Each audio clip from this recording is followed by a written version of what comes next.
Everybody, welcome to the August 20th meeting of the Los Gatos Town Council. May we get a roll call, please? Thank you and good evening. Councilmember Syak. Here. Councilmember Rennie. Here. Councilmember Spector. Here. Vice Mayor Jensen. Mayor and Chair Leonardis. Here. I'd like to invite up at this time Jack Neumer, please. He is going to be leading us in our Pledge of Allegiance this evening.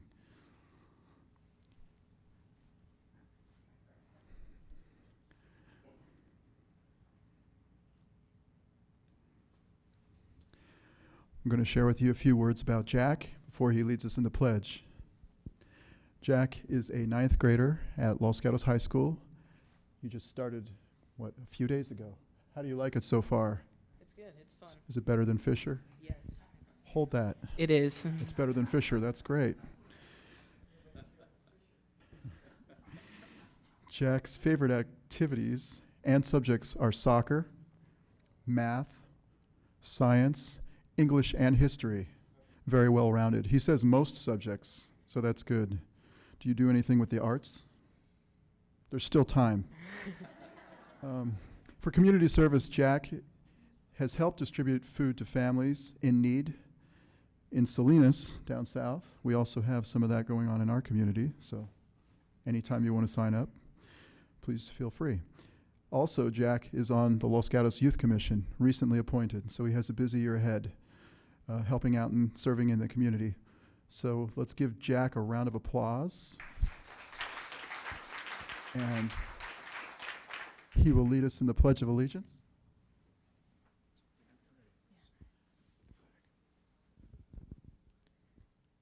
I pledge allegiance to the flag in the United States of America and to the republic for which it stands, in one nation, under God, indivisible, with liberty and justice for all.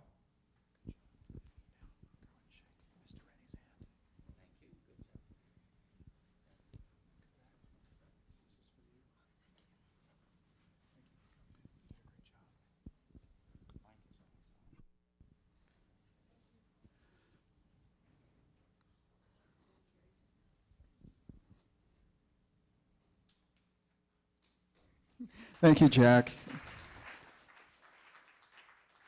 We have a couple presentations this evening.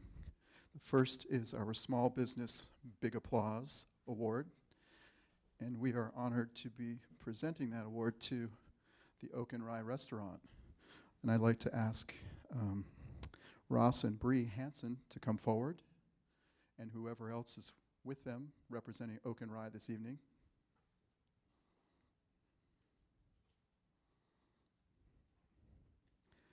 So it was about 15 years ago. You started the restaurant James Randall, and it has turned into the Oak and Rye Restaurant, which seems to be a very popular place. I always see a big crowd of diners out there enjoying themselves.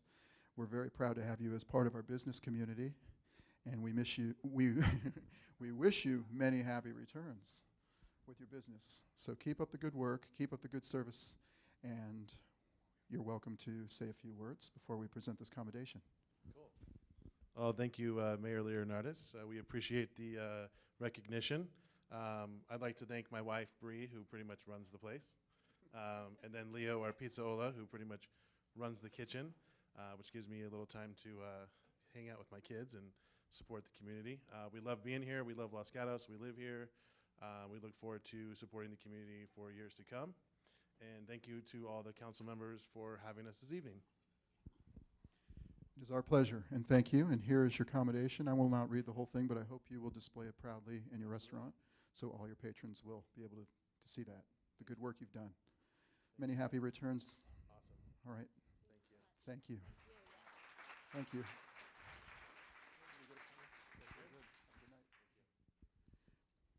Also on our agenda this evening is one more presentation, and we have some certificates of appreciation to give to those who have supported our Music in the Park program this year.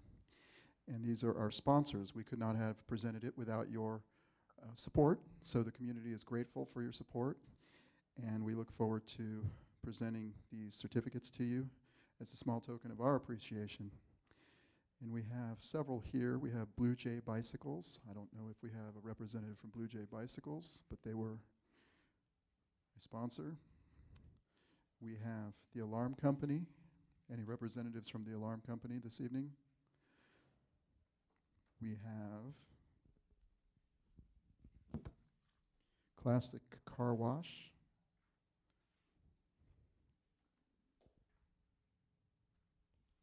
The City of Montessorino, they're all at a council meeting right now, so they're probably not going to be here this evening. Compass, I believe that would be Compass Real Estate, not here. Good Samaritan Hospital. Anyone from Silicon Valley Clean Energy here? Please come forward.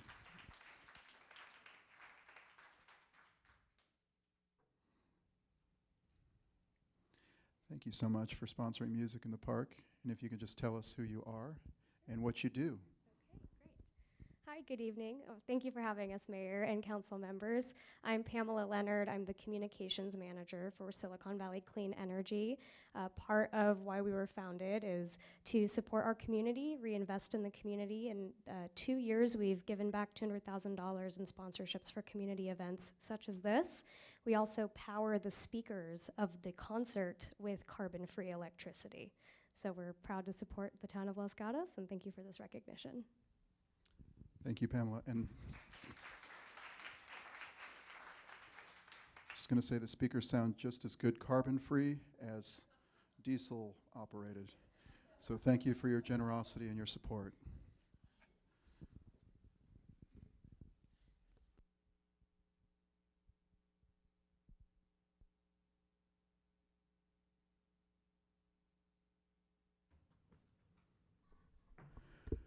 First item of business on our agenda this evening is our consent calendar.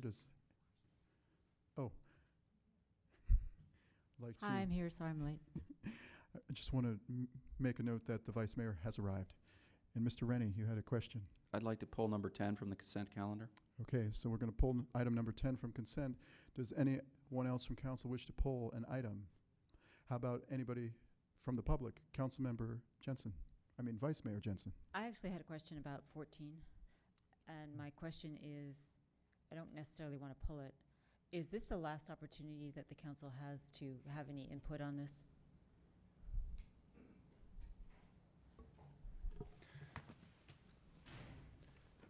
So this is bringing just bringing a study forward, and there'll be plenty of opportunity for the council to provide input as that study takes place. Including vetoing some of the things that are identified as core key components in the plan? All the way around, I think all the councils will have an opportunity to provide input into the study and what the results of the study are, what the plan is for that corridor. Absolutely. Okay, so I don't want to pull it, but I will register my concern with dedicating a lane that is able to be used by private paid buses, which seems like public funding a tech bus lane. Thank you, Vice Mayor. We will take a vote on the remainder of the consent calendar. Or actually, we need a motion and then a vote. I will move to approve the consent calendar, items 1 through 14, exclusive of item 10, which we will be hearing after item 16. Second. Can we make sure we're including the desk item that corrects the name of the commission? Thank you very much for that. Yes, also, we'll amend a motion to include the desk item, and I will also amend my motion to say we will be hearing item 10 after item 17. Excuse me. We have a second from Councilmember Spector. All in favor? Aye. Opposed? None. It passes unanimously. We'll move on to our verbal communications. And if any member of the public wishes to speak on items which are not on the agenda, please bring forth a speaker card that looks like this. So far, I have 2 cards, and the first speaker is Mary Mackey. Mary Mackey.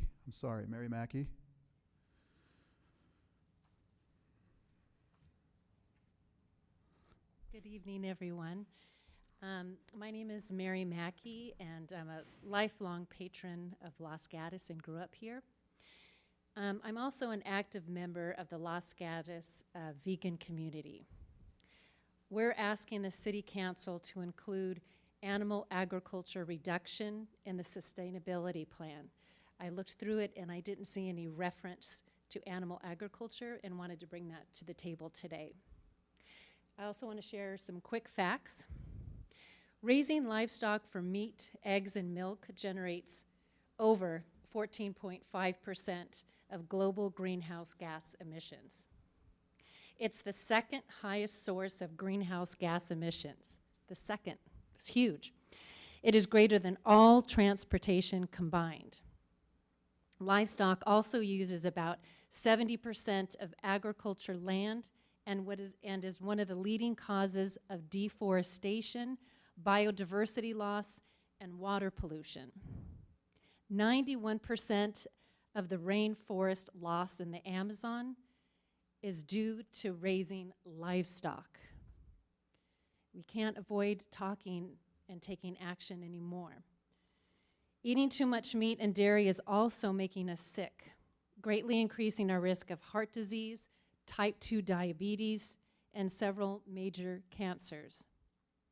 An Oxford study led by Joseph Poore concluded that a vegan diet is probably the single biggest way to reduce our impact on planet Earth. So, the Los Gatos vegan community would like to offer 3 simple and we believe doable solutions we can immediately put into action. First one, starting tonight, tomorrow morning, we can all reduce our consumption of meat and dairy. And with so many great options, it's much easier to do than it was 5-10 years ago. Second, our Los Gatos restaurants could immediately begin to offer vegan options on their menus. And lastly, third, to include animal agriculture reduction in the Los Gatos Sustainability Plan. As one of the cities that is upholding and honoring the Paris Climate Agreement, I'm sure we can come together as a community to make a difference in climate change. That is our hope today. So thank you very, very much for your time. Thank you, Ms. Mackey. Oh, you have a question. Councilmember Ennie. Actually, it's a question for staff relevant to this. Has the General Plan Advisory Committee discussed the sustainability plan, and are they planning to do it? And do you have a time for, if so, is there a time frame where these speakers might want to speak to them? At this point, the task force, the committee has been discussing land use alternatives. We'll be pursuing a discussion following the completion of the alternatives report in November, and then start talking through goals and policies, including the goals and policies of the sustainability later on this calendar year in early 2020. And of course, members of the public are welcome to join us and provide verbal communications at any time.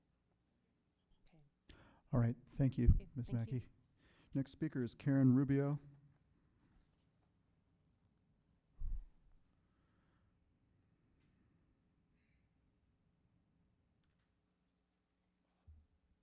Thank you, Mayor Leonardis and council members. My name is Karen Rubio, and I've been a Los Gatos resident for 33 years. I'm also part of the vegan Los Gatos community.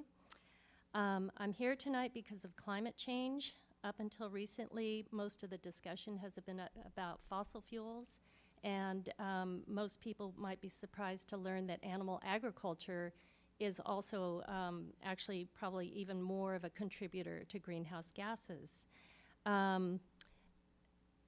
If you read the news, you'll see that these large animal facilities are spreading across the earth and causing enormous amounts of pollution, polluting our land, air, and water. It's also an ecological disaster and humanitarian crisis. It's the poor people who will suffer as storms become stronger and more frequent. The United States says that a global shift toward a vegan diet is necessary to combat the worst effects of climate change. Los Gatos has already taken a leadership position by being one of the 407 cities in the U.S. to sign the Paris Climate Agreement. And thank you, Council Member, for taking the lead on that. We propose that the Los Gatos 2040 General Plan include animal agriculture reduction as part of its climate action plan. We are ready to assist in any way by forming a committee of citizens and representatives to meet and decide on goals. to reach that agreement. And I'd like to conclude by saying that as a town, we can come together and enact these forward-thinking policies and practices and serve as a leader for other cities to follow. Because I truly believe that a sustainable future is within our grasp. And that's all. And thank you very much for allowing me to speak tonight. All right, thank you, Ms. Rubio. Next speaker, Dashell Leeds.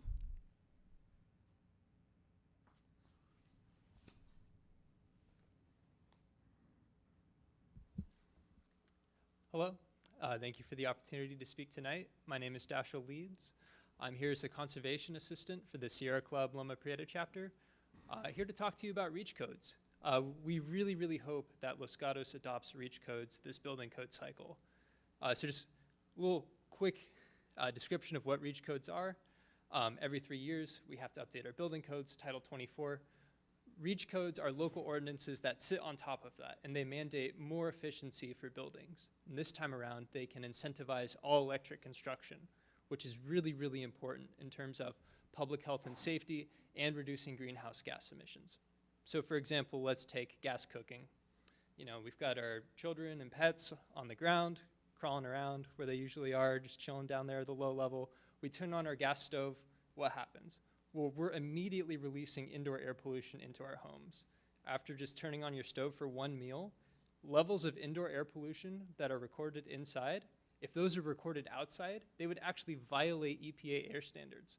We're talking about nitrogen dioxide, carbon monoxide, formaldehyde, fine particles as well. This is poison, and it's really bad. And the consequences are severe in terms of numerous health impacts, cancer, and asthma. So this is not only a short-term public health crisis that we need to address, but this is also a big picture climate change issue as well. Fortunately, Silicon Valley Clean Energy has developed model codes. So to adopt REACH codes, there really wouldn't be a lot of staff work involved. The code is basically written. You just have to do a little tweak to, I guess, tailor it to your specific circumstances. They are also available to help with this code effort, as well as you will receive support from the Sierra Club and community members as well.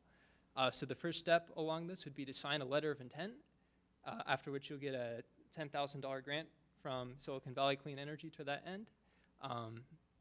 Please reach out to us if you have any more questions, and we'll be in touch. Thank you.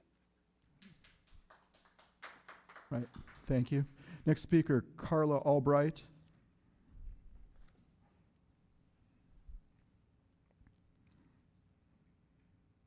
Hello, thanks for the opportunity. As an environmentalist concerned about our place on this planet in the future years to come, I love the term REACH codes. I think we all need to reach and stretch ourselves for our planet and for our place on this planet, because our planet will survive. We just might not be living on it. So I represent a local political advocacy group called TWW Indivisible Los Gatos, and we are in full support of Los Gatos adopting more stringent building code standards. Building an all-electric building as opposed to a mixed-fuel building is actually cheaper to do, and it's also cheaper to operate. That sounds like kind of a no-brainer to me, like right now in our corporate mentality, but also they're healthier. So there's less indoor air pollution and there's less outdoor air pollution. So that is going to have a strong positive impact on our asthma rates and our greenhouse gas emissions. Many to most of our neighboring cities are exploring adopting REACH codes, as well as many cities throughout California. I hope that Los Gatos chooses to join them. Thank you. Thank you. We have a question. Councilmember Rennie? So again, I guess it's really for staff. Do we have a plan to have REACH codes come for a council agenda item? The staff have been monitoring the work of Silicon Valley Clean Energy as they've been preparing the model codes. We are working on our local amendments for our building codes, which will come to the council later on this fall. As you recall, the council chose not to include REACH codes as a strategic priority, so at this time We have no schedule. Council could certainly revisit its strategic priorities in the January timeframe and add it back into the work plan. I don't want to get into discussion, but follow-up question. Isn't January too late to adopt REACH codes? Isn't it part of the NEC code adoption that occurs in November? The important thing is for Los Gatos to consider our local amendments to the building and fire code that goes into effect January 1, 2020. We can adopt REACH codes at any time to further strengthen our own codes. Okay, thank you. Councilmember Sayoc. So then, could I just make a request through the mayor to staff so that, could we register this as a future agenda item so that as we have a full discussion on whether or not we should adopt REACH codes as a priority? I'll second that. I'll third it. So we have at least 3 council members on board to put this on a future agenda. So thank you. Thank you very much. Appreciate it. All right, that concludes our verbal communications. I have no more speaker cards, so we'll move on to item number 15 on our agenda this evening, which is to provide input on the comprehensive downtown parking study. And I believe our Public Works Director, Mr. Matt Morley, will be delivering a rousing presentation for us.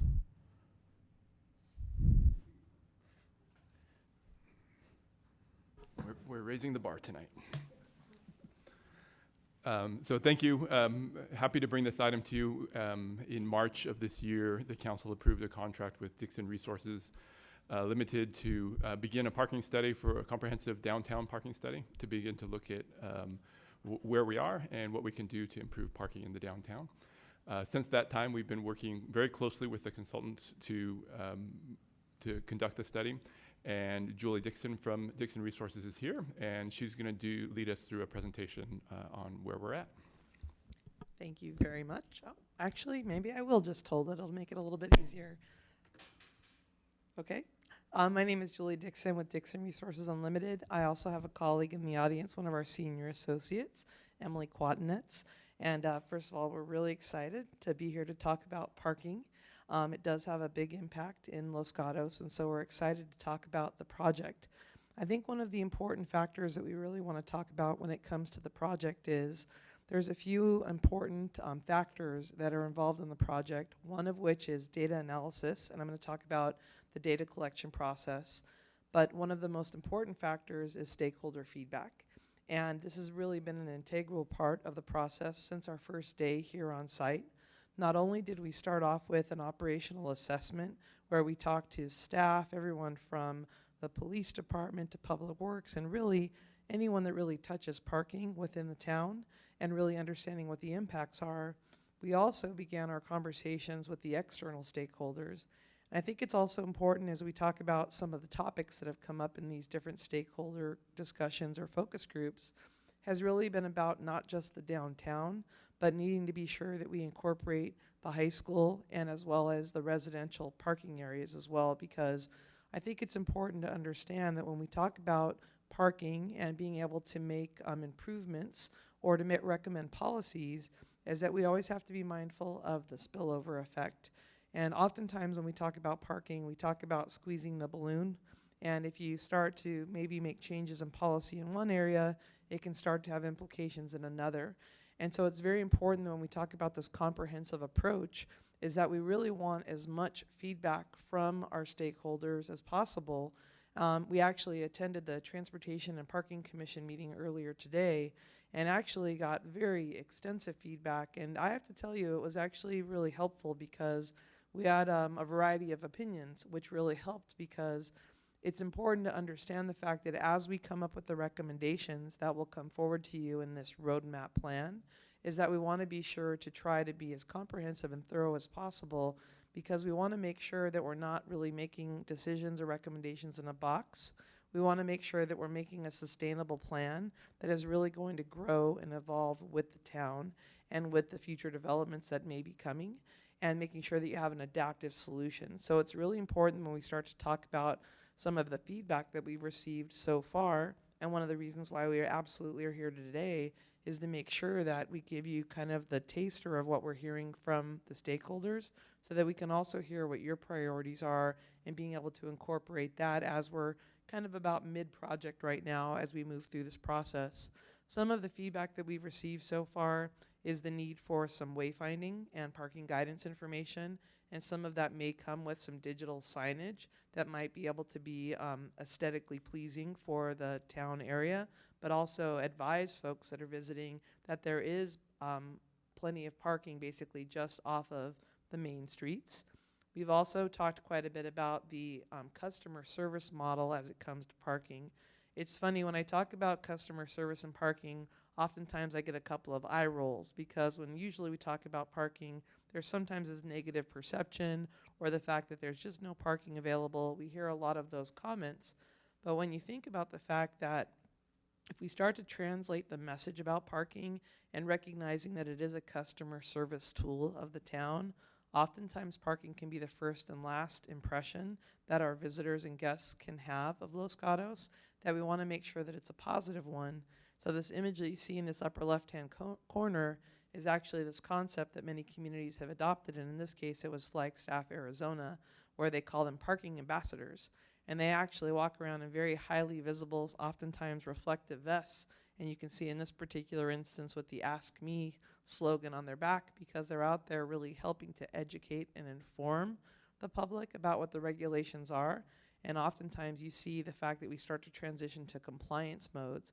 And this is something that I think in some of the feedback we've received from the public is some of the things to really start to consider.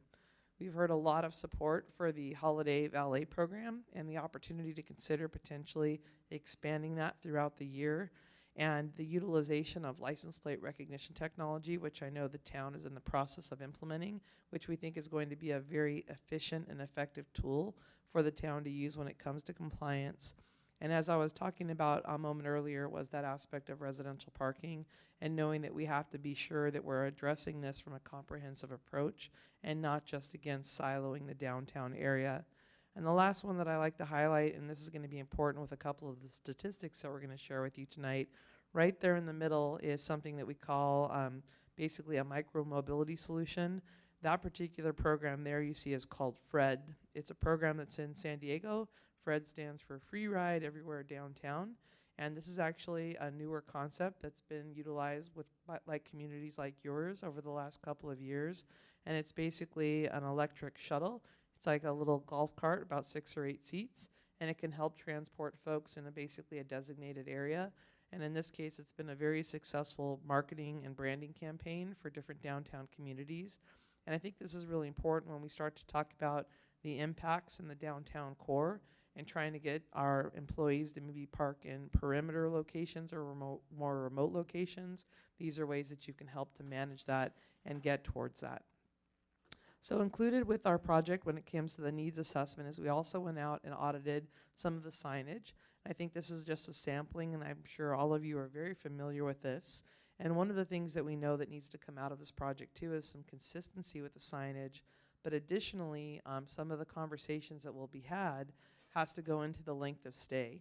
And in sometimes, you're going to see some of the statistics here in a moment, you have some of our employees in the downtown core who have argued that the time limits aren't long enough. But when you get down to the core root of the parking and parking once, which is a very common theme where you want your folks to come downtown, park once, do all of their shopping, go to the restaurants, and then go back to their cars to, again, minimize emissions. Oftentimes we have now with our time limits is that we have our employees juggling the parking time limits and going out there and moving their vehicles maybe from the different block faces to try to maximize their parking experience in the downtown. And so we know that this is something in addition to the wayfinding to direct our visitors to where that parking availability is.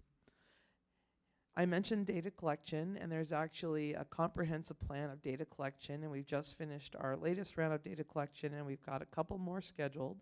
And what's happening is we actually have data collectors out basically during 4 different cycles of the day, and in some cases we have data collection also on Saturdays.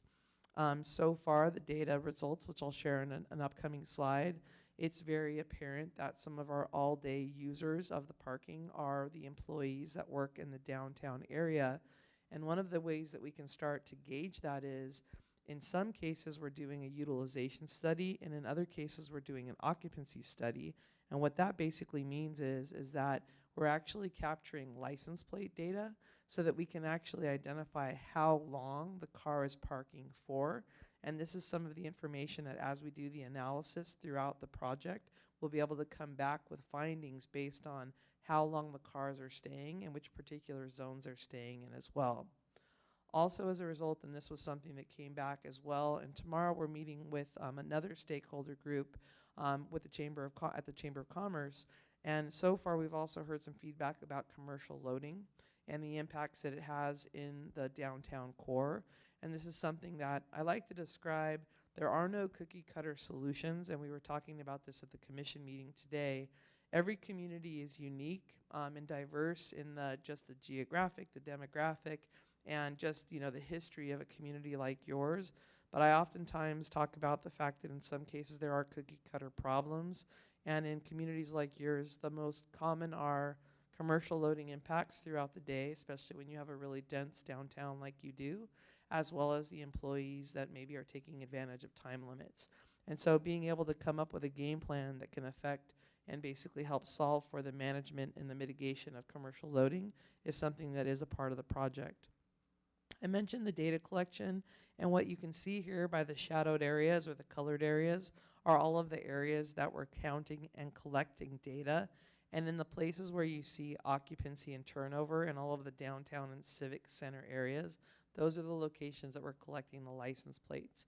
It's important to note that we actually started this project in late spring so that we tried to collect data so that before high school got out, and then we also collected data over the summer, and then we'll also start to collect some data into the fall. And it was really with the intent of really being able to show the comprehensive impacts of how long folks are utilizing and the occupancy levels for your parking locations.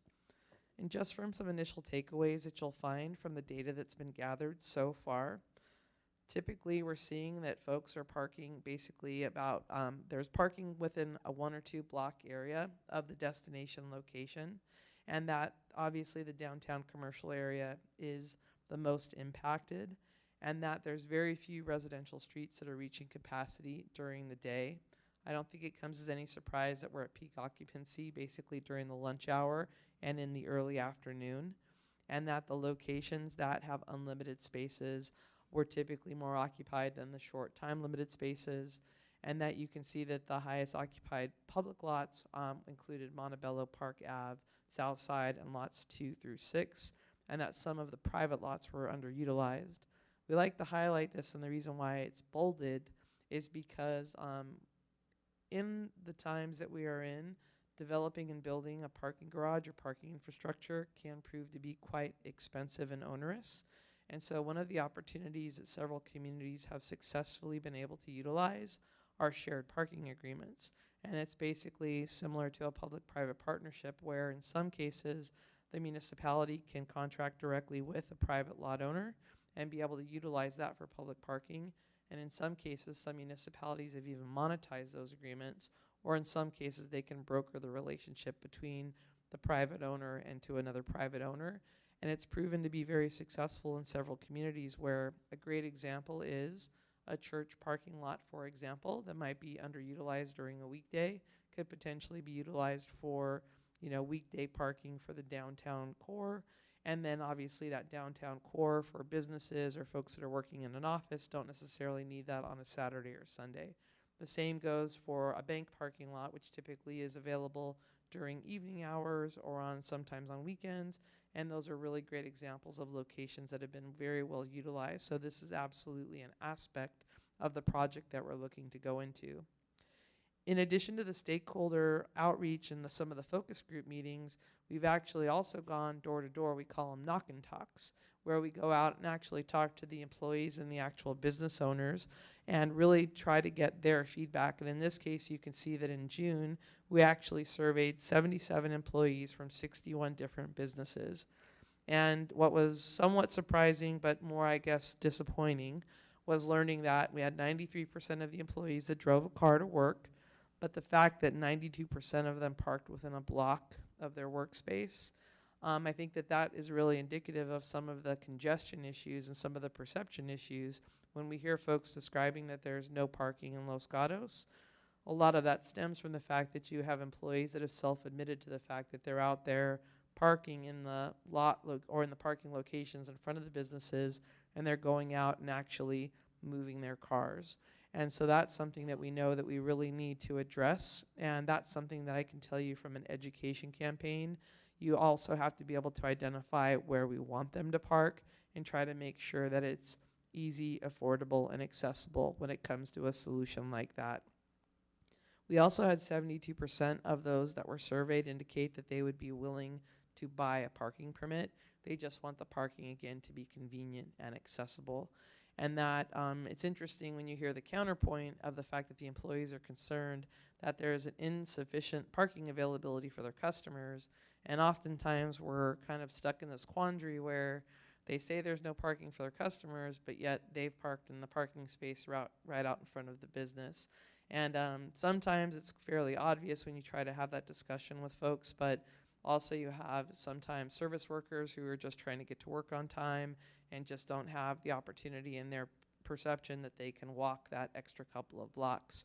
It was a kind of a fun discussion this morning when we were talking about Jazz in the Plaza. Is that what it was called? Yeah, Jazz in the Plaza. And the fact that when you have these music events, folks are willing to park and walk blocks and blocks and blocks to get to those events. But yet the folks that maybe are accessing your downtown on a daily basis don't have that necessary same mindset. So something that we know that we need to tackle. Another important part of the outreach included an online survey. And since mid-June, we've had 309 responses via SurveyMonkey. That's what that little logo was there. We did an online survey. Quite a bit of outreach was done to try to get feedback from basically all over the community. And you can see that driving was the most common mode to reach the downtown, and that basically 0% of the participants in the survey utilized public transit. You can also see that the majority of the folks that were surveyed indicated that they found parking within 1 block of their destination, and that for them the most important factor in coming downtown is the ease of finding a parking space.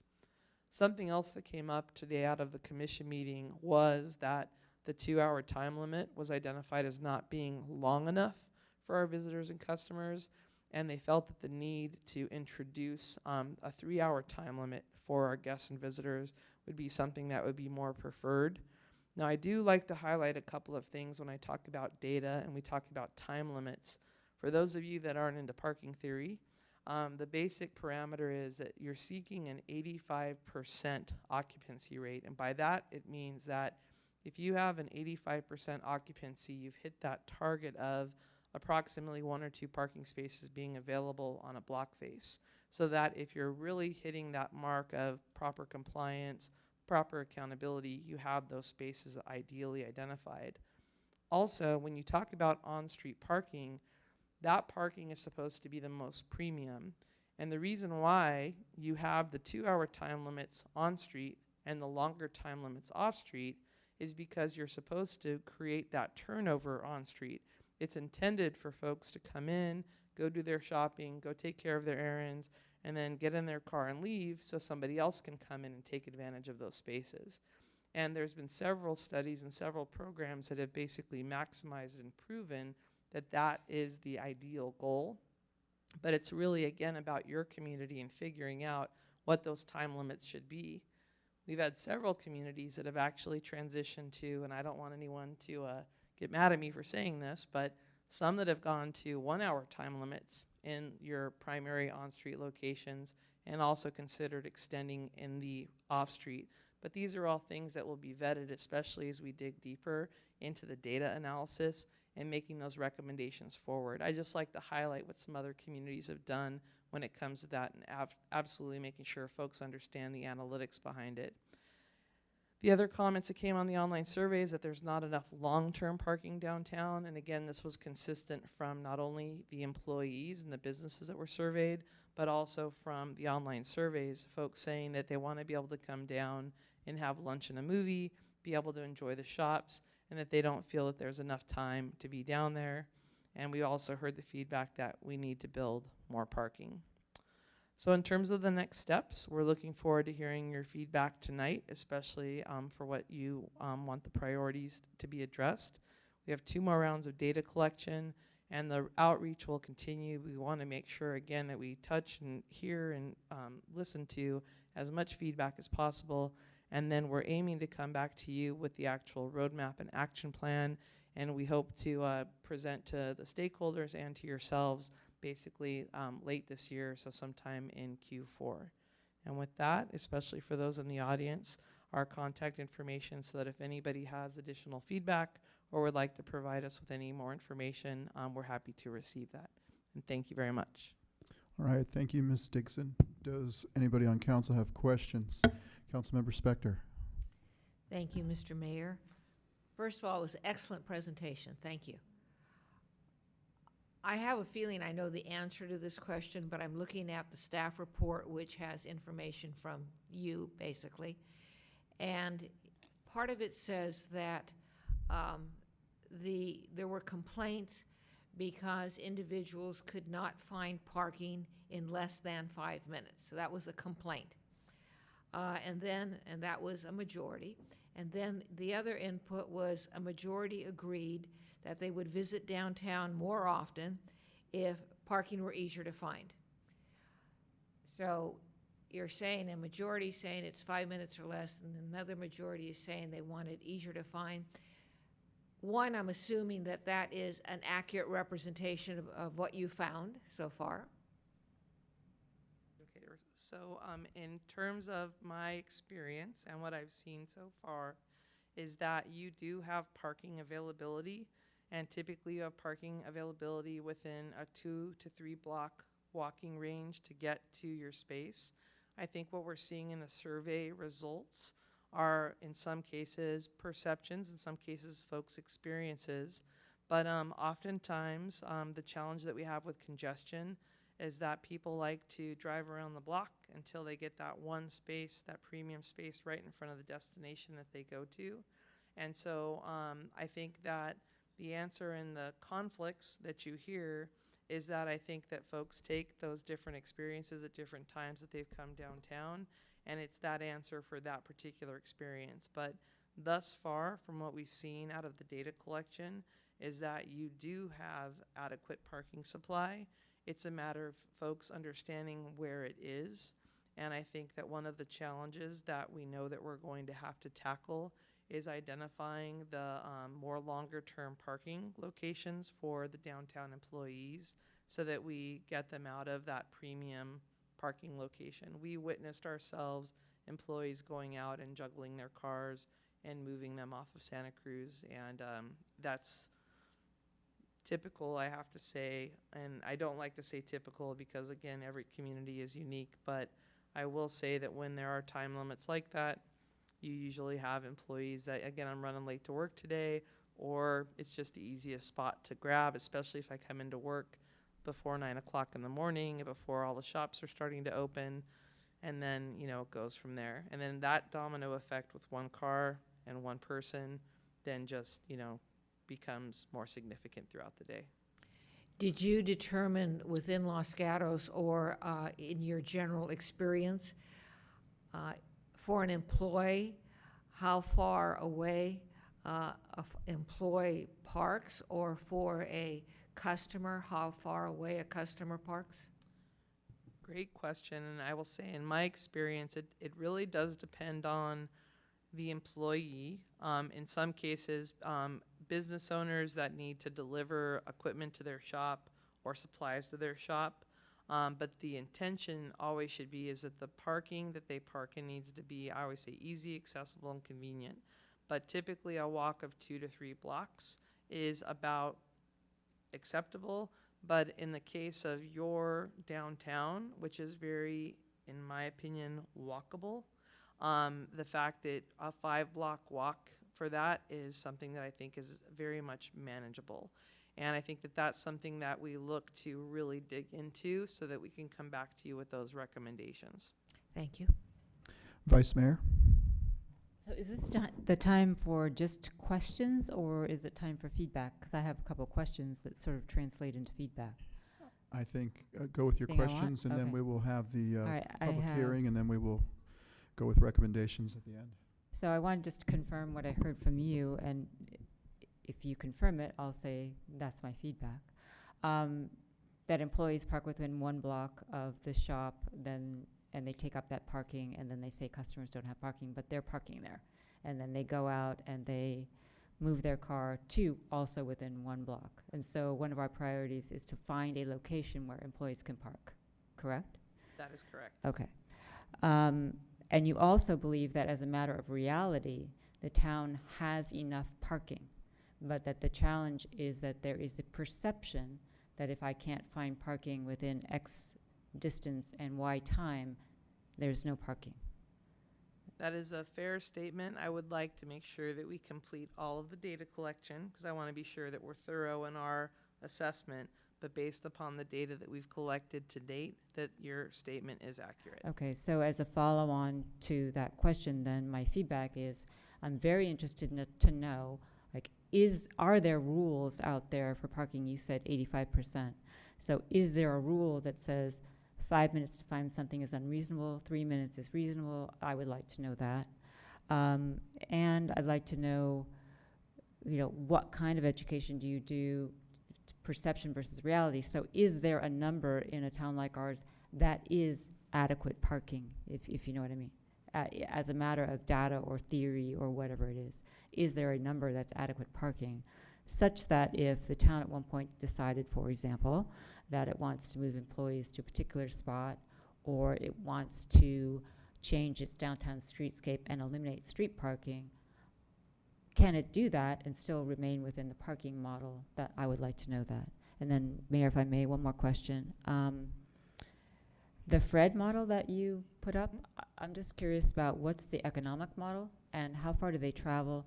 So, and could that be a solution that if I parked employees, 3 blocks away, could that Fred model be used to transport employees? And we are going to look at alternative modes of transportation like that, as well as we're looking at mass transit, carpooling, factors like that. We have found that programs like Fred have worked very effectively in communities like yours, and we'll make sure that we'll introduce the economics model. Several communities are currently considering these options. They offer some marketing and wrapping to help basically fund the programs, and most agencies have found it to be a very appealing model rather than the fixed circulator models. So we'll definitely be sure to prepare those in response. One more feedback, if I might. The shared parking is at least something that I've been trying to promote for a long time. So I'd be interested in what the models are that you've seen in other communities that have been successful. Terrific. We'll definitely do that. Councilmember Rennie. Thank you. I'll also say very good presentation, and it sounds like you're already thinking along a lot of the lines that I was hoping that you would be thinking along. A couple questions. So you keep talking about employees, but there's also office workers which act like an employee, but they're different. And we've actually received complaints that I'm taking my tech company way because I'm not paying my workers $85 an hour to be moving their car, kind of thing. So the question was, you didn't mention it here, but have you thought about, do we treat them any differently? Do we just say we discourage offices in downtown because we need a different kind of parking? Go ahead and respond to that. Sure. So for me, an employee is basically anyone that works in the downtown area, whether it be retail, office, service worker, restaurant. For me, that's an umbrella statement for anyone that works in that core. Now, in some cases, you have to develop strategic solutions for some of the larger employers. And in some of that way, you might think of incentive programs like carpool programs or ways to really motivate them to help participate in the process. The fact that we do have our mobility coordinator is just fantastic, so that we can also leverage some of that when you talk about some of your large and small businesses. But for us, when I talk about employees, it's really anyone that works or resides within that, kind of downtown core area, to make sure that we're addressing that. In some cases, it can also be some of your frequent shoppers. You know, it can be the folks that really do look for, because we had several of the public, non-employee per se, that were asking for long-term parking options as well, and that they are also willing to pay for those as well. And next question is around this. It's a mindset. What I keep hearing you saying is we need to change the mindsets. Are you planning to do any work to figure out how to change Los Gatos people's mindsets? Do you need a unique solution to Los Gatos versus ones you've tried other places? So again, every community is unique, but this was something we talked about during the commission, and I should have stated this earlier, but parking is learned behavior. And I think it's very important to understand that, you know, we've also gotten to the place that we have over years of learned behavior. Folks have become accustomed to how they've taken advantage of or the ways that they've utilized parking. And so what we need to understand too is that this isn't going to change overnight, and to be able to tackle this in an incremental fashion so that we can try to retrain people to understand what the rules are going to be, and also to ensure the success and a sustainable solution. Is that I would love to go out tomorrow and just, you know, repaint the town, right? Make it all fresh and new and make it all work with my magic wand that everyone in the audience that's attended one of our stakeholder meetings has held. But the fact is that we also need to do this gradually, and we need to start to have our impacts and making sure that, again, we're influencing behavior, because the only way that we can do that, and those campaigns have actually varied by community. And it really is about finding something that works for Los Gatos, because maybe we don't have the transit alternative options, or maybe we don't have FRED, and maybe it's a program that can't be funded right off the top. So we need to figure out how to work with the tools that we have here and how we can seek compliance. And oftentimes it becomes, in some cases, voluntary before you seek the compliance from the enforcement side of it. But oftentimes you have to also come in with the enforcement model to ultimately influence behavior. But that's why when we talk about parking as a customer service, it's really about changing that mindset, but most importantly, it's about changing the perception. And the fact that, you know, we have this conflicting, you know, survey results where, you know, one minute they say that I can find a parking space 1 block from where I want to go, but then other times they say it takes me 3 to 5 minutes. We've really got to kind of establish that consistency, but some of that comes through signage and education to make sure that people understand where the parking is. So something like a wayfinding sign that was real time that said there's 10 spaces available behind Williams-Sonoma, that then people would think, oh, there's lots of parking here, even though they don't see any opening on Santa Cruz. You've done a really great job aesthetically of creating such a quaint town, and you don't see the parking. It's actually a win when you think about it. You know, to come to Los Gatos, it's part of the aesthetic, it's part of the experience. And the fact that as a visitor, you don't see the parking, that's actually something many communities strive for. But the fact is, you still need to let your visitors know where to park. But I think that that's where, again, that tackling that through the signage is achievable. And maybe this is a rhetorical question, but it you know, on the most feedback you got, most frequent responses, build parking garage, right? But from listening to you, what I'm hearing is we need to build a parking garage on Santa Cruz Avenue because nobody wants to walk behind the buildings to go to it. So I'm thinking, are we building a parking garage for everybody else to park in so I can park on Santa Cruz? Is that really what the message is? So my message right now is that you do not need to build a parking garage at this time. When we talk about a roadmap, there's many steps that need to be tackled and that you need to address before you get to that parking garage place. And I have to tell you that just in the times that we are in, you have to tackle that aspect of parking management first, because when I talked about the spillover effect or squeezing the balloon, you really need to get to the core root of what the actual need is. But what we need to do first is make sure that people follow the rules that you have today and see where the really challenges are once we start to have compliance. Is that if we truly have our employees parking in the designated locations where we need them to park, then the parking availability and that perception may start to go away. I can just share with a project that just launched in another community where they just went live with a new parking management solution. And this was after 18 months, I think, of work and education and development. And we've had store owners and restaurant tours that have come forward and said they've had their most optimized peak lunchtime performances because we got the employees out of the downtown core, and now there's parking available for people to come downtown and eat lunch. And so it's just been that one experience in that one location, but it came through changing behavior. Next question. You talked about the residential neighborhoods not being full at all. I'm thinking probably Wilder, for example, is not very full. And it's not that far, but I guess the question is, if we come up with a conclusion we should encourage more parking there, part of what we're going to need to think about is how do we do it gently with the neighbors, right? That they're probably not going to be home, maybe they're off working, but still, are you going to think about how we do that with the neighbors in mind? In fact, yes, and I have to say that one of your nearby neighbors, the city of Palo Alto, actually did a very effective residential parking program where it was very controlled in the respect of they have a permit program during the day, but they limited it to a certain number of permits that are available per zone for those residential neighborhoods. And those are the types of things that we can really be cognizant of. If we are going to try to utilize that asset, we have to make sure it's balanced, because we obviously don't want to affect our neighborhoods in a way that, you know, has a negative impact. And so that's part of that balance. And that's also one of the reasons why the data collection is so critical, so that we can see what the outcomes are, what the actual utilizations are, because we also know that, you know, towards the other end of town, we've got some very large parking lots that, you know, aren't necessarily full.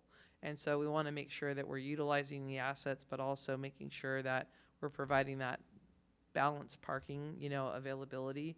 And that's where, you know, trying to figure out what the secret sauce is for Los Gatos is part of this process. And also the feedback from the people that live here and the people that work here and from leadership like yourselves is so critical to making sure that the recommendations that we bring forward to you are real. And I think that that's very important, is that while you hear me talk about the 85% and factors, parking theories, the reality of what works here in Los Gatos, again, is specific to Los Gatos. And that's part of why this exercise is so important. So it sounds like you could do something more specific. The parking in the residential neighborhoods, I think I'm hearing the solution is the employees, right? Because you're talking about permits. How else is that going to work unless we have frequent shopper? We give a frequent shopper permit. Never heard of that, but maybe that's a good idea. Then maybe you need, when you're doing more surveys, you need to specifically ask employees, would you walk to Wilder or wherever you're thinking to do this, to make sure that it's actually going to work before we go. Because I know staff is going to tell us it's going to be a bunch of money for new signs and figure out all the parking and so forth. My last question was, you mentioned shorter time limits, and I started thinking, well, that might make sense around certain businesses. Are you going to target certain businesses? Like, for example, the Apple Store. I could see most people probably in and out of the Apple Store in an hour, and that's a destination where I'm going to go to the Apple Store and then I'm going to get out of town. So an hour in front of that might make sense. I'm not sure many other places in town are really like that. A lot of them are I'll go there and then somewhere else. So are you going to think more specifically about that? So one of the things that you typically do is you don't necessarily go store specific, but what you try to do is you try to distribute shorter term parking spaces, really and peppering it throughout the downtown core. For example, basically being able to have at least one short-term space on a block face makes for accessibility and convenience for, you know, if I do have to go run in and pick up my watch, or if I do need to go run in and pick up my dry cleaning, or I want to run in and grab a coffee. The opportunity to have short-term parking spaces, again, really starts to cater to the downtown experience.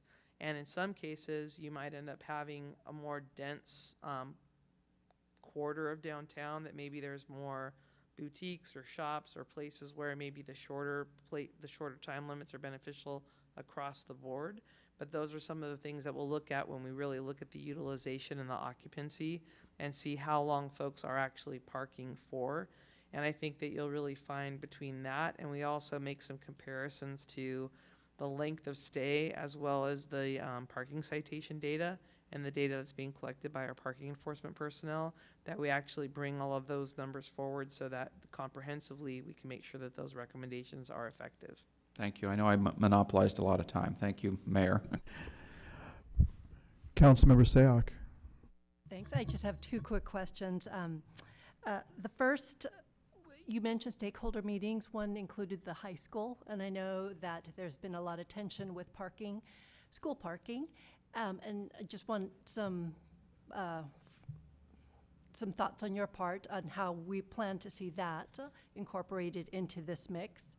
And then the second question I have is whether in your long-term plan, is there any discussion of options for paid parking? The first one regarding the high school, it is absolutely a challenge in terms of trying to resolve this matter, because we also have the school bus pilot and really trying to kind of look in the crystal ball. But I will tell you that every effort that we can make to try to help resolve or offer solutions when it comes to the high school parking area, because we also know that if we implement changes even around the high school area, that the offset will just likely shift the area. So I will say that we're definitely still working on that one. I wish I could offer to you what the solutions are now, but we're not quite there yet. And in regards to paid parking, it's similar to the parking garage in the regards that it'll be on the spectrum of the roadmap. And there's certain things that we really recommend that you really kind of do first before you get to that place. But the opportunity also to potentially fund some of the improvements and some of the solutions can be a very viable option. Same with permit programs. Is one of the things that happens, especially in communities like yours where you have timed parking limits. Oftentimes we neglect the value of a parking space. And I think that that's something that we're hoping will also be forthcoming in the recommendations and in the report, is so that you'll really understand and the community will understand the value of a parking permit or the value of a parking space. Oftentimes when we purchase a parking permit, we don't even realize the administrative costs that go into just that permit program, let alone even just the tag or the sticker or the enforcement decals of it. And those are some of the factors that we really want to make sure that, again, education and information are part of this comprehensive process. And that's too that whole evolution of the potential of paid parking that will be part of the recommendation. But I'm not saying that that's number one on the list, but it'll definitely be something that we'll tackle. Thank you. Anything else? Seeing none, thank you, Ms. Dixon, for your presentation. And we will open this up to public comments. I have one card so far. Marilee Rimmer.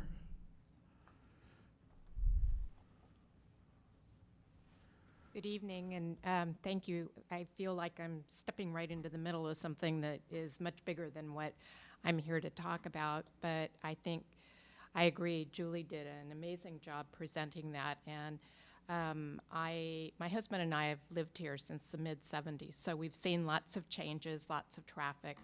If I might just ask Julie a question, are any of you looking at next door Los Gatos? Because there seem to be a lot of comments regarding changes and how it seems to be working. Ms. Rimmer, the council will address the answer to that when you're done speaking. Okay, that's perfect. And I had just noticed that.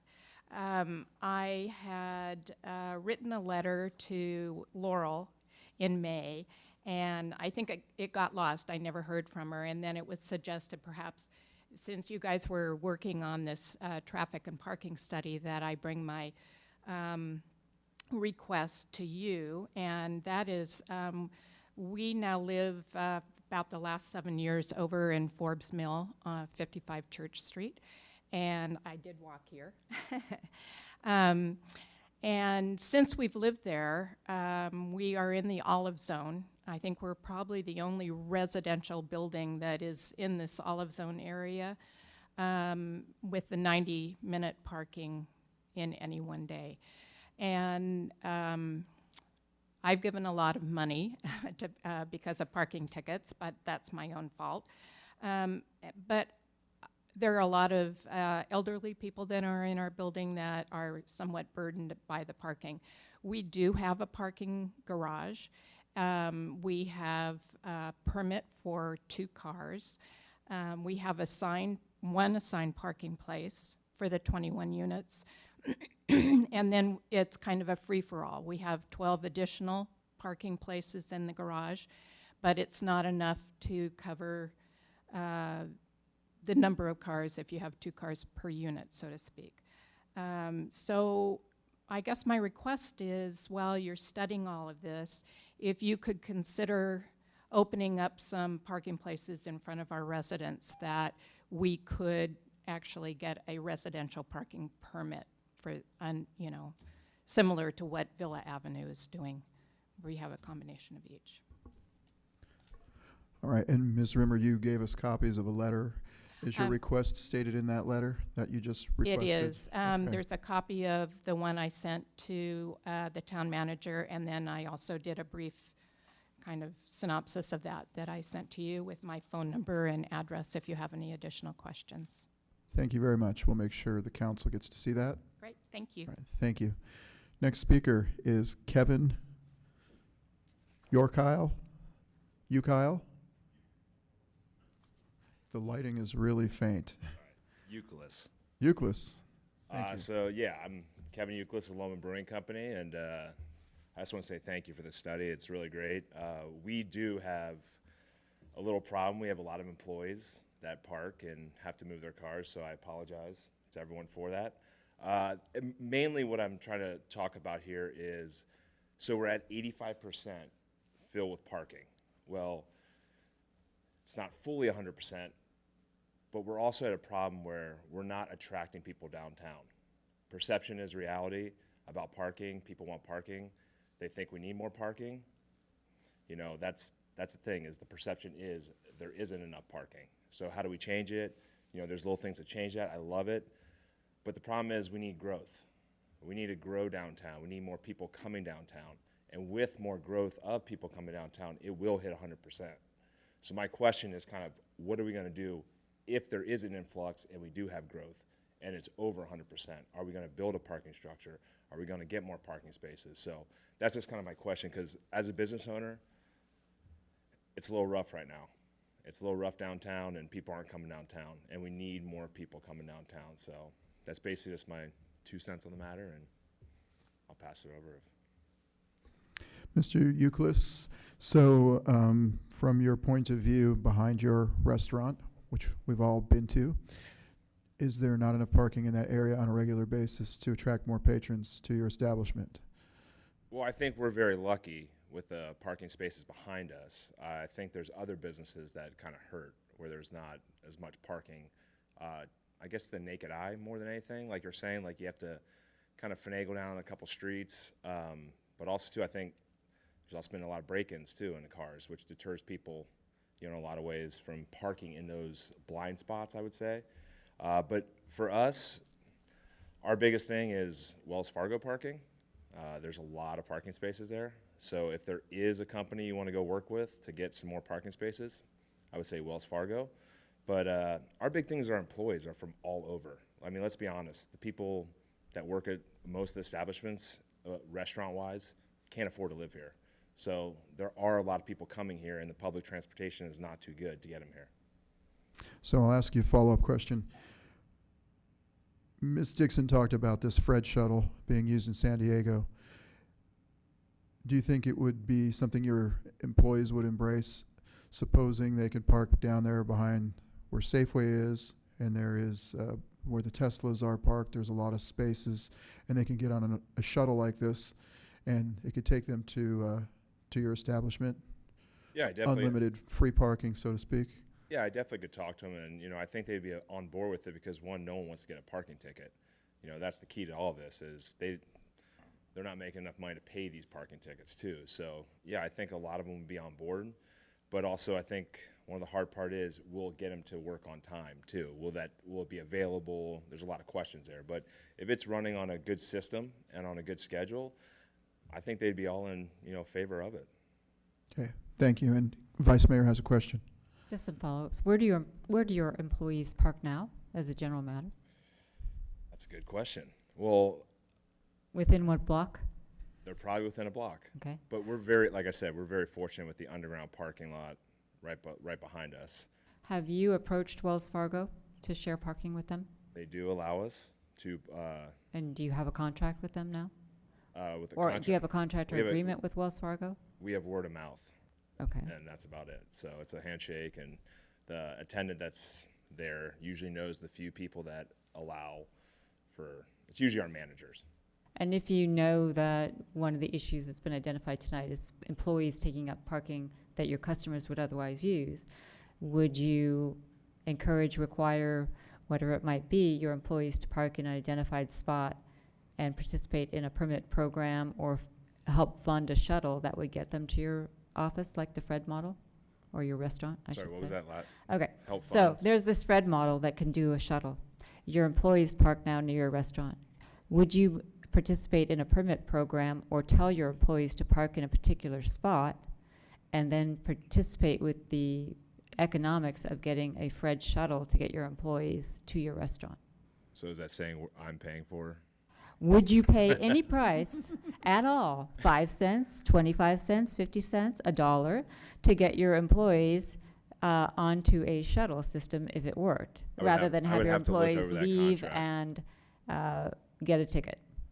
I mean, I'm all for helping them out any way I can, but I also have to just look or at helping that. the town by, for example, participating in funding a shuttle? It all depends on the contract that we're looking at. Okay, thank you. Councilmember Sayak. So I'm curious about your patrons. Ms. Dixon talked about these one-time events. A lot of people are willing to come and walk a couple of blocks, whether it's Jazz on the Plaza or the block party. So do you have a sense for your patrons, whether it's the regular or the one-time? Do any of them use these ride sharing, or do they all come, drive, park, and then leave? I think it's really hard because we're kind of in a blind spot the way we operate. Once the coffee shop is closed in the back, we don't really see patrons come in and out from the back like the old brewery. So all of our traffic comes from Gray's Lane. So it's kind of hard to know where everyone's going. I hope everyone's using rideshare coming to our establishment. We pray for everyone to use Uber and Lyft, but it's hard to tell, where everyone's coming from because we are on that weird side street. But from what I've noticed, a lot of people come from North Santa Cruz and on the backside too, in the parking garages. So it's a mix of where people are coming from, and a lot of people walk from down.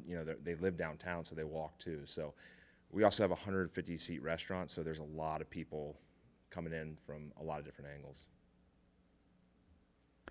All right, thank you, Mr. Euclid. That's the last speaker card I have. Does anybody else want to speak on this subject? Seeing none, we will close the public hearing and move on to discussion from council and or direction moving forward. I think we heard some direction from some of us. Councilmember Sayak. So I think we had a pretty comprehensive conversation. I want to echo how great the report was. I think some of the council members have just really focused on where they'd like priorities, and it sounds like you've identified those, but I just wanted to share. I'd really like to look at what these shared parking agreements with private property would look like. I know whether it's the high school, there's that church right next to them, all the banks, and so any ideas that you could recommend to us would be much helpful. And employee parking, I think that's one thing that we've constantly been discussing and grappling with, so definitely some ideas there.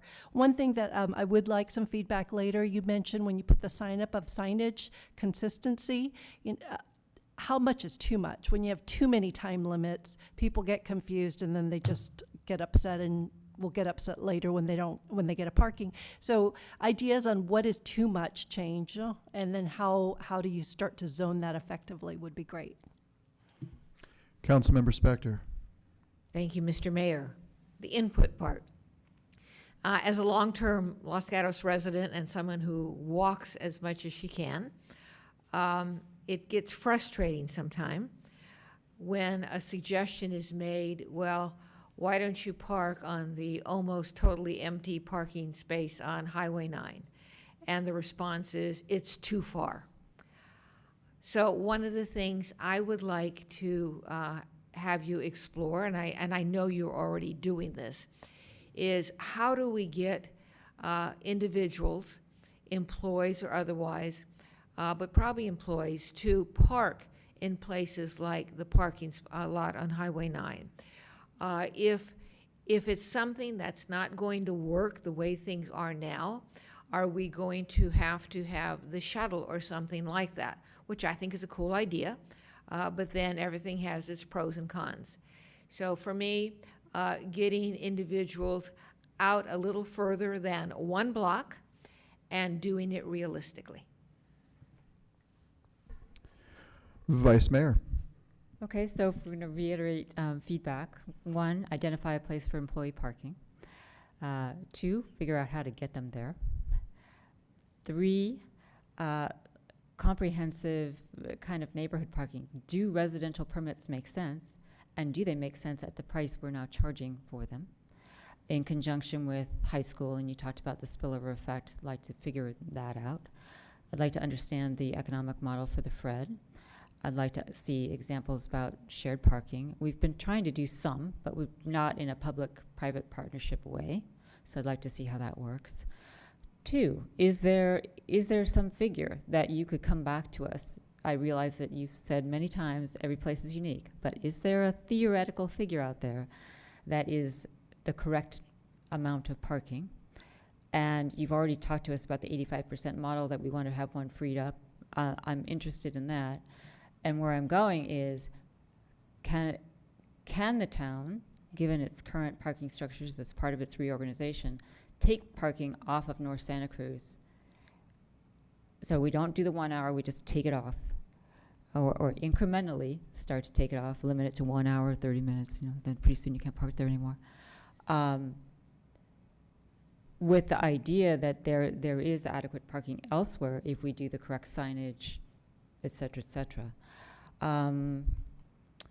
Mr. Euclid didn't talk about valet. I don't think he has any. I know that other restaurants do have some. And so I'd be interested in public-private kind of partnership with, hey, downtown businesses, we'll go in with you on an employee parking permit, or we'll try to figure out how to do economics of some kind of shuttle that will get your employees here, because we always hear about the employees that are going out and closing the store and moving their car.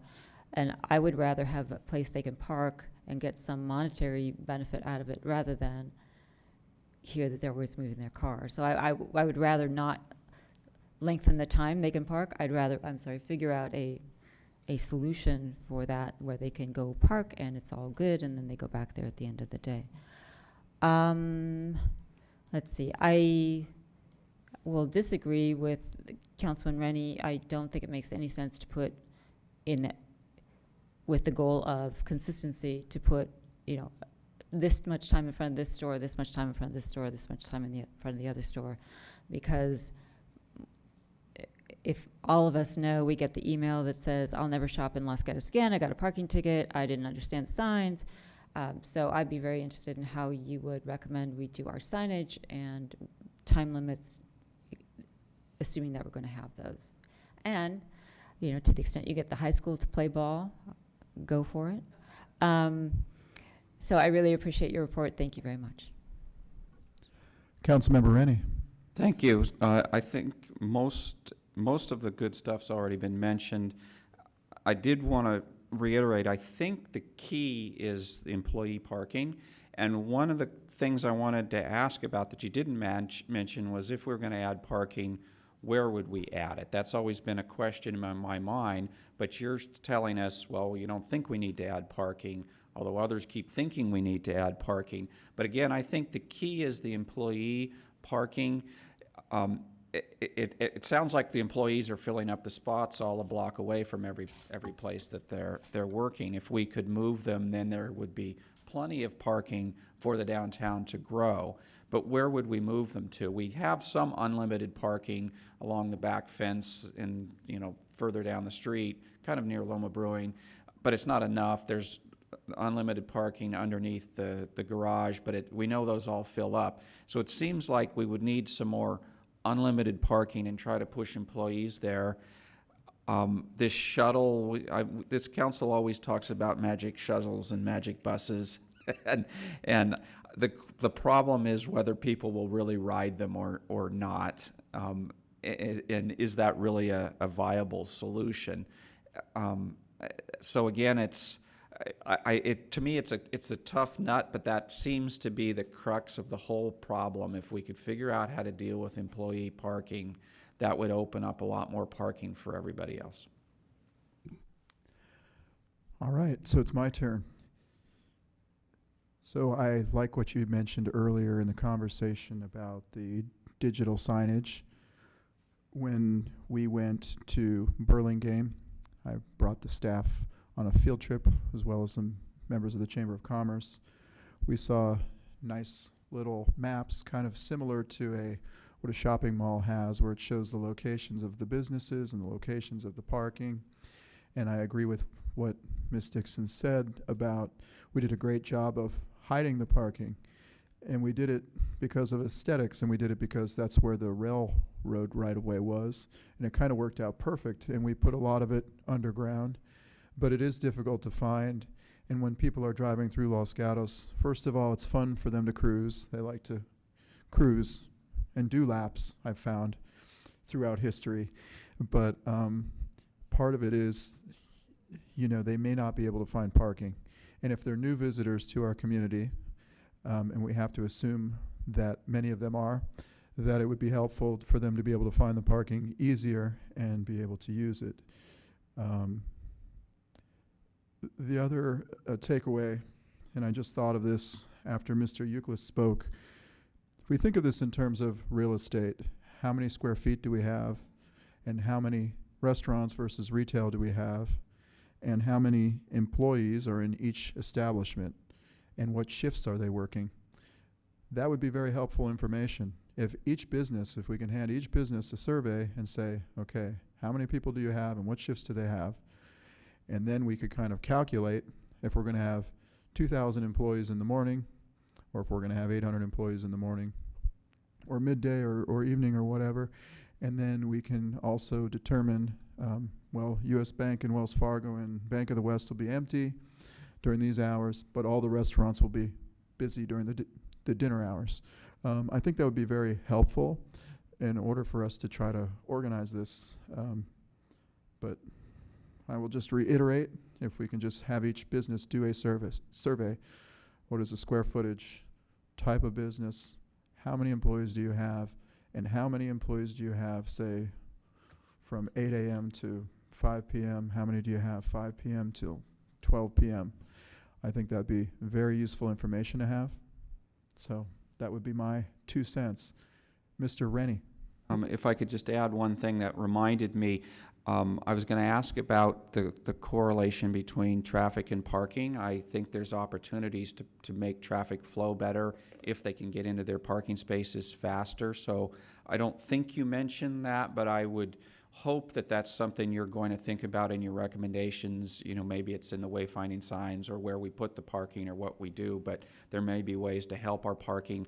And then the question then becomes, if we make our one-way permanent, does that make things worse, better? How do we interact, or how do we, interact our parking with or without the one-way? I will add one more thing. There are always comparisons being made between Los Gatos versus another community. And how do we actually compare to those other communities? Who has more places? Who has more square footage? Who has more employees, perhaps? For instance, we know that Campbell does not have an Apple store. That's a pretty obvious comparison. We know that Mountain View has more restaurants. But how many spots are required for similar square footages? And are they overparked? Are they underparked? a few comparisons like that may be helpful moving forward for a longer term perspective. Anything else from council? Seeing none, thank you very much, Ms. Dixon, for your extensive report. And we'll move on to item number 16, which is accept the public comments and move to the introduction of a first reading and ordinance by title only, amending the election of the vice mayor and the mayor. Good evening, Mayor and Council. Historically, each year, the council at the second meeting in November selects the mayor and vice mayor pursuant to Town Code Section 220.035. Unfortunately, that section is in conflict with Government Code Section 36801, which is a state code which requires you to select your mayor and vice mayor after the elections occur. So each even year number, we're not following the government code. So in order to comply with state law, we need to change when we elect our mayor and vice mayor to after we get our election results, which usually happen at the beginning of December. I provided you with alternative language that would annually select it at the second meeting in December, or if it's during an election year after the results have been certified. That's one solution that I've offered you. The other solution is instead of doing it at a regular meeting, you could just have the ordinance say it'll be at a special meeting after those election results are certified, which would probably mean you would have a special meeting sometime between your first and second meeting in December. The reason why that alternative language was provided is usually the second meeting in December is when the newly elected mayor appoints the committees that the different council members would serve on. So there could be a little bit of an issue if the same meeting that you're electing your mayor and the vice mayor also has to select the committee selections. So that might be something to consider if you want to change the language. If you do, it would have to come back for another introduction of the ordinance, but that would not be a problem. We'd still be able to get it done. The other issue is technically you're not in violation of it in those off years when there is no election. So one of the things you can consider is not making it effective this year, but making it effective in 2020, which is your next election year. And with that, I'll open it up for any questions. Thank you, Mr. Schultz. Questions on this item? Councilmember Sayoc. So I understand that usually the second meeting is when council members are placed on various regional bodies. Is that a requirement that we have to have people in place by the beginning of the year, or is that something that we just impose on ourselves? It's preferred that we know who's going to be working at which committee, but some cities wait until January. We don't typically meet the first Tuesday in January because it is so close to New Year's.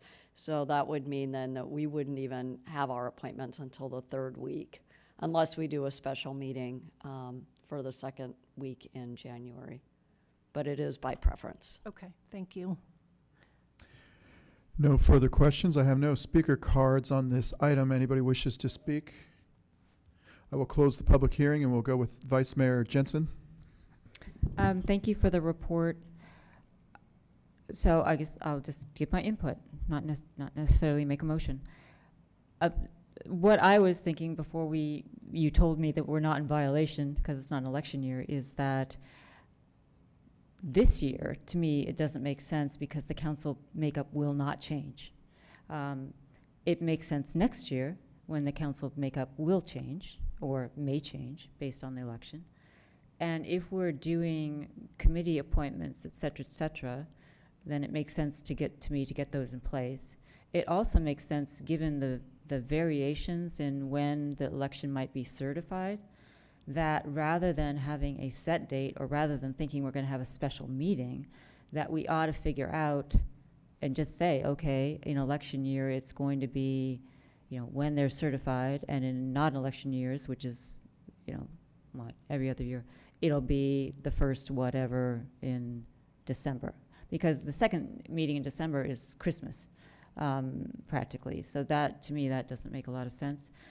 And I will end up by saying that another advantage of saying, yes, we're going to do it, but we're going to make it effective January 2020 when we're going to have an election year, is that we can figure these out rather than coming back with a different ordinance and changing it, depending on what happens, that giving us, knowing that we're going to change it, knowing that everybody knows that this is going to how it's going to work, gives staff an opportunity and council an opportunity to figure out how to best make it work. So that's my input. Councilmember Rennie. Thank you. Question about the usual content of meetings in December. We've normally done our meeting where we have a light agenda, and I like to keep our tradition of, you know, having a light agenda and then celebrating, you know, the new mayor, and they have a chance to, you know, meet in the foyer and then maybe an after party somewhere or something like that. If we, I thought we have to do budget or something can you remind us what are the meaty things that are going to keep us, or not, we won't have our mayor celebration party until 11 o'clock at night kind of thing? The second meeting in December is typically when you consider the comprehensive annual financial report. In previous years, it's been a consent calendar item, but in more recent times, it has generated community discussion. Okay, so, you know, my feedback is I think I'm agreeing with most of what Councilmember Jensen said.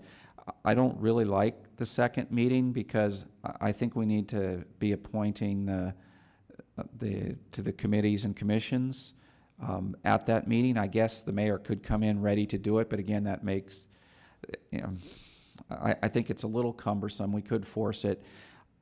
Because we don't meet the first week in January, I'm concerned about us not making our new appointments until late in January. That, you know, the I guess the old appointees could continue to represent us, but it seems cleaner to have them ready. So I think I like this idea of, in a non-election year, go ahead and do it earlier, and then for election years we have a special meeting somewhere in between, so that we don't pile everything into this second meeting in December, which makes it difficult for, you know, like we said, the appointments and the celebration. Councilmember Sayoc. So given the feedback, I'm going to see if I can try a motion, if that's okay. So I'm going to move that we ask staff to go back and that the installation of the election of the mayor and the vice mayor will occur at a special meeting in December between our normally scheduled first and second. And that way we have certification of election results. I personally would like it consistent year after year so that it's always a set date, so that regardless of election year, we know that's when we do the transfer of leadership. And so would ask staff, when they look at next year's calendar, to incorporate when that, I guess that third special meeting would be in December. I will second the motion. Discussion. Vice Mayor? I'm unclear on when this is intended to be effective. It would be effective in 2020. Oh, okay. So not this upcoming one, but the next one when it's an election year. Correct. Okay. And so we would ask staff to bring back another draft. And we would also ask staff, when we bring back the regularly scheduled list of meetings, that third meeting in December also be on the calendar. Okay, thank you for the clarification. Any more questions? Town Manager. I just have a question. We typically hold our council meetings, even our special meetings, on Tuesdays. Given the length of the ballot, sometimes the registrar of voters needs more time. Would the council entertain a special meeting during that second week of December that's not a Tuesday, so that we have more flexibility in the event that we get our election results from the registrar a little bit later in the week? I don't know if that matters. I would be open to it, so I guess the schedule would indicate that it would be the second week, and the day would depend on after certification. And I would also welcome that idea. We always have to plan for the worst. There could be an election result that's disputed, too close to call, something to that effect. It could be the results from the county are not provided timely enough, so we have to keep options open. All right. Seeing no more hands up, I will call the question. All in favor? Aye. Aye. Opposed? None. It passes unanimously. We'll move on to item number 17, which is approval of the general plan, vision statement, and guiding principles. The draft of that, I should say. Ms. Armour? Yes. Good evening. Good evening, Mayor, Vice Mayor, council members. The item in front of you this evening is the draft general plan, vision, and guiding principles. This was developed by our general plan update advisory committee over several meetings in April and May this year, and modified by the Planning Commission at their meeting in July, as described, shown in your staff report. It is provided to you for your review, consideration, and approval. This concludes staff's presentation, but we would be happy to answer any questions. Thank you. Councilmember Sayoc. Thank you. I just have a quick question on page 2 of the staff report. So it's under the vision statement, and the second one, it just says the town is a sustainable community. And I just want a clarification for those that wrote it. Was it financially sustainable, environmentally sustainable? Was it just a broad sustainable? Both of those topics were discussed, and one of the additional clarifications that the GPAC chair provided during the Planning Commission meeting was that while there were a lot of specific topics that there was interested in including in the vision statement really is intended to be a high-level statement. And so while some of these smaller topics will be addressed later, there are broad topics or broad sentences that cover a lot of those detailed topics. Thank you.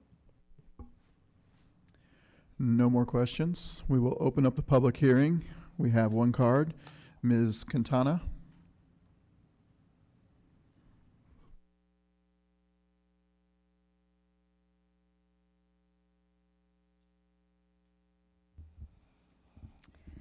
Good evening. I am on the General Plan Advisory Committee. However, I missed the two meetings that dealt with the vision and the principles because I had already other commitments. So my comments are, in general, to begin with, that while the vision statement is general and broad, it does not seem that going from the general vision statement to the principles, that the principles then get more specific about the general vision. In fact, it seems like the principles narrow that vision down. But my main concern, and I wasn't even going to come tonight to speak, but I heard the public comments, and I decided to come to speak because they touched on one of my basic concerns about both the vision and the principles. And that is that one of the major concerns I think that is important, not just on a local level or a regional level, but on a global level, is the impacts and risks that are beginning to show from increased greenhouse gas emissions. The speakers this evening during public comments touched on two aspects of that, but I really had expected that the town would make some kind of more definitive statement of their concerns about the impacts and risks from increased greenhouse gas. I know a lot of people refer to that as climate change or climate warming, but basically the way I look at it is those emissions result in a number of things that all sort of interact together, and unless we start doing something about it, we're probably going to be in trouble in the next 50 years. But so my point is that I would like to see a principle and something in the vision that directly states that the town is concerned and looking at the risks and impacts from greenhouse emissions and comes up with things that will reduce those impacts, and as well as being prepared for the impacts. And I could go on and list how these, it's not just what the vegans were saying, it's not just health impacts, it's flooding, it's loss of land and from increased oceans, and I could go on and on and on. It's pretty all-encompassing. Thank you, Ms. Quintana. Do we have questions from the council? We see no questions. Oh, I have 8 minutes, 8 seconds left. It only seemed like 3 minutes. Thank you. All right, that's the last speaker card. We will close the public testimony and look to council for comments, motions. Vice Mayor. So I'm going to try a motion as a member of the General Plan Advisory Committee along with Councilwoman Spector. We were there struggling through a word-by-word edit of this vision statement. And Ms. Armour is absolutely correct that it is deliberately broad. Sustainability includes climate change. It includes perhaps vegan principles. It includes new mobility. It includes fiscal stability. So these are intended to be broad principles from which the general plan will then drill down into goals and policies in the way that we can implement those concerns. But it's intended to encompass all of those as the plan gets more specific. So my motion is to approve the language that has come back from the Planning Commission on page 2 of our report. Thank you. Councilmember Spector. I'm going to second that motion as another member of GPAC, and also to share the fact that not only did we work and struggle over all of these words, we also have a large committee, and that committee has different points of view and different philosophies, and all of that combined into what you have before you now. Thank you. So we have a motion and a second. Councilmember Rennie. Thank you, and I appreciate all the hard work of the GPAC. My only concern is the language that was added at the Planning Commission about, it says, create the fundamentals for a prominent innovation economy in order to generate opportunities for residents in town. So I don't think we really have an innovation economy in Los Gatos. I know we've talked about wanting to do that. The real question in my mind is, if we put that in there, what are we going to do to make it happen? A lot of the guiding principles in here are things that are already Los Gatos and maybe enhancing them some more. To me, this is adding a new principle that we're going to have to go off and make happen. And, does staff have ideas on how to make that happen? And is council willing to fund through staff time, money, whatever, that item? I see the town manager wanting to weigh in, so if through the mayor, if that's okay. I think Vice Mayor had her hand up. Oh, I was just going to say that my motion was intended just to be the vision statement, not the guiding principles. Is Councilmember Spector, is that how you understood it? I did not understand it that way, but I'm good with that. That is what that's what I intended. Okay, so we have a motion and a second to adopt the vision statement only and not the guiding principles at this point in time. Okay. So I can delay my question then. So why don't we go ahead and vote on that motion? All in favor? Aye. Aye. Opposed? None. It passes unanimously. Now, Mr. Rennie. Can I go back to my question? And I guess we're on Ms. Pravetti then. Yes, please. Okay. I'm happy to defer to our committee members if they wanted to comment, but we've been talking through our background report as well as some land use alternatives, and it became very clear that when we talk about an innovation economy, we're really talking about office uses. And we do have high-tech companies in our downtown and elsewhere, obviously. But what we're finding is that we need more office space in order to allow our homegrown businesses to stay in Los Gatos. So as we work through the alternatives, innovation is certainly one part of our economy, but We are blessed to have a diverse economy with a lot of different kind of uses. So I think through goals and policies, we can probably achieve this guiding principle if it's desirable by the council. If I could follow up just quickly.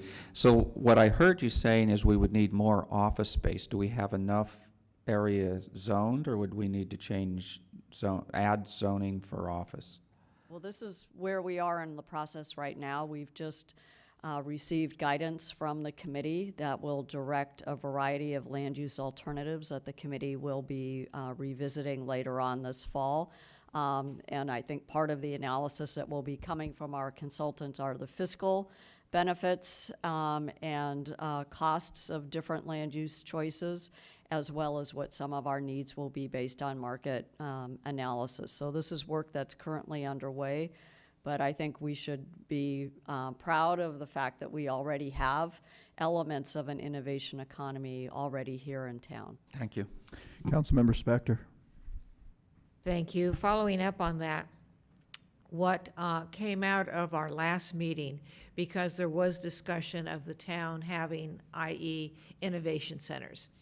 And then there was discussion about what that looks like. And the bottom line, I don't know if it was the bottom line, but what was discussed was an innovation center, using that as an example, is an office that has things in it that would make it an innovation center. So we weren't doing a new use. It would just be an office that would be marketed and fixed up as a innovation center. Vice Mayor. To echo Councilwoman Spector, really what we ended up talking about at the last meeting on the land use alternatives was an office is an office is an office is an office, no matter what you want to call it at the time.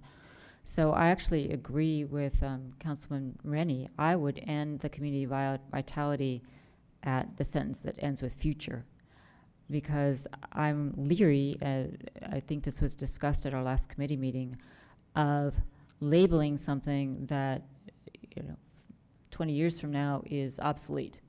So if the other thing that I'm leery of in this sentence is the clause, in order to generate opportunities for residents in town. Well, what about everybody else who's not currently a resident? What about people that may want to live here? So that if we limit ourselves in this broad kind of way, that troubles me. So for my money, I would just stop at future and then let the zoning and the office, how we determine we want to do the land uses, determine the space for somebody to put in whatever makes sense in that space. So, Councilmember Spector. I agree, and so I'm going to make a motion that we adopt the guiding principles as provided to us, with the exception of the community vitality. That section will end at the word future. I'll second that. Motion and a second. Discussion. Councilmember Sayoc. I have no. I actually support the changes that have been put to the community vitality. I did want to have a quick discussion on the inclusivity clause, principle, I guess.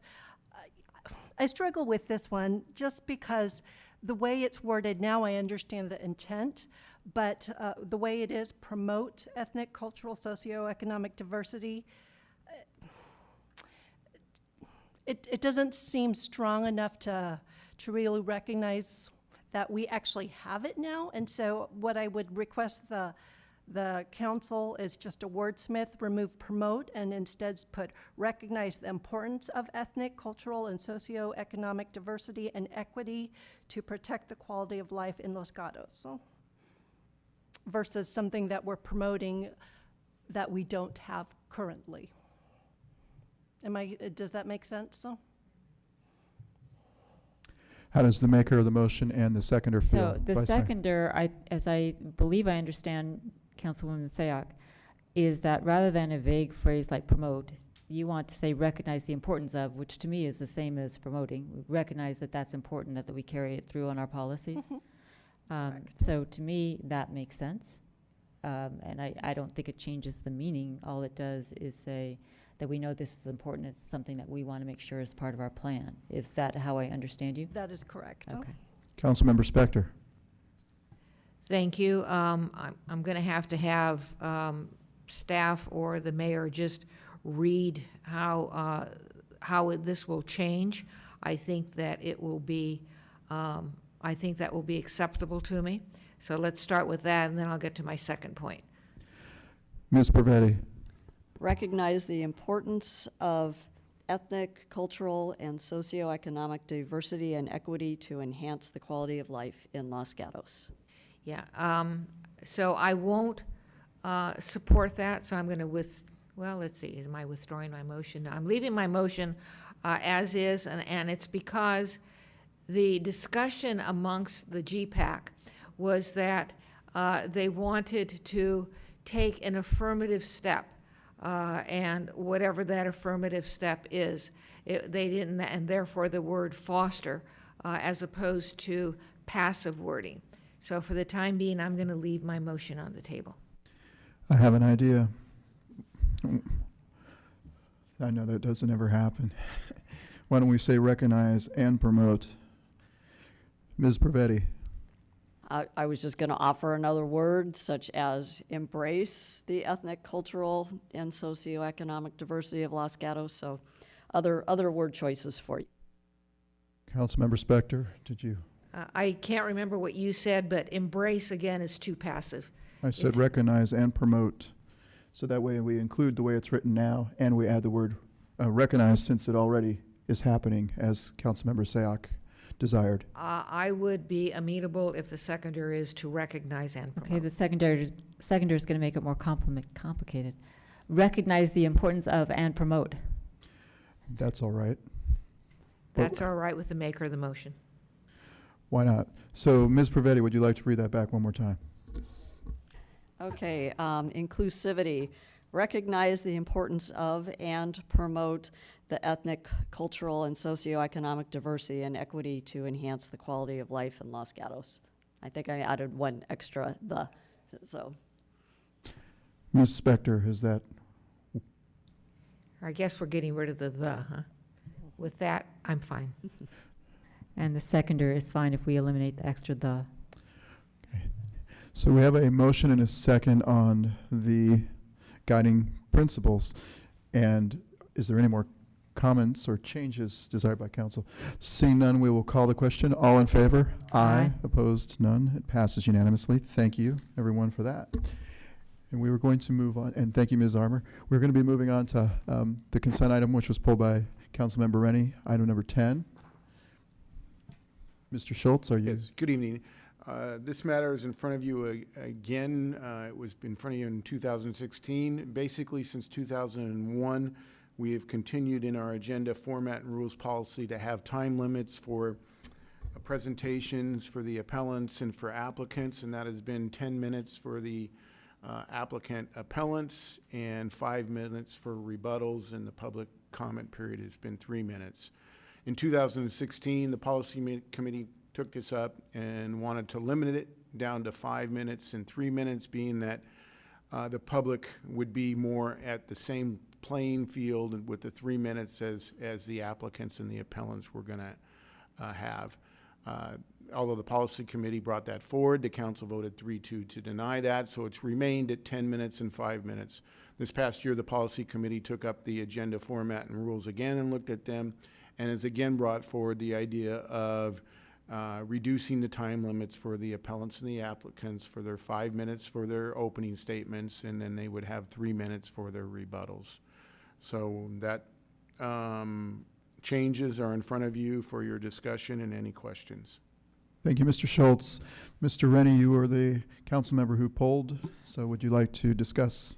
Do we want to do public comment first, or? You're up first. Okay. So Mr. Schultz added something that I hadn't remembered. I thought that we had talked about this before because we're worried about length of meetings. And I think it was as part of the discussions we had where meetings were getting very long, and meetings have gotten much shorter. Planning Commission meetings have gotten shorter because we've changed some of the things that need to go to Planning Commission. So I didn't see the need for it for that reason. And I disagree with the idea that we need to put the applicant more on the same playing field with the public that are commenting before or against. If there's 20 members of the public that get 3 minutes each, they've got 60 minutes, and then you're now asking the applicant in 3 minutes to, I mean, it's supposed to be a rebuttal, respond back to it. So I don't think it puts it on the playing field. I think it puts them under the playing field. It's difficult now in 5 minutes to address it. I think the counter argument that somebody here might say is, well, the council members can always ask more questions of the applicant so that they then get more time. I just don't feel that cutting from 10 minutes to 5 minutes is really doing our constituents a favor. I think it's better left as it is. Thank you, Mr. Rennie.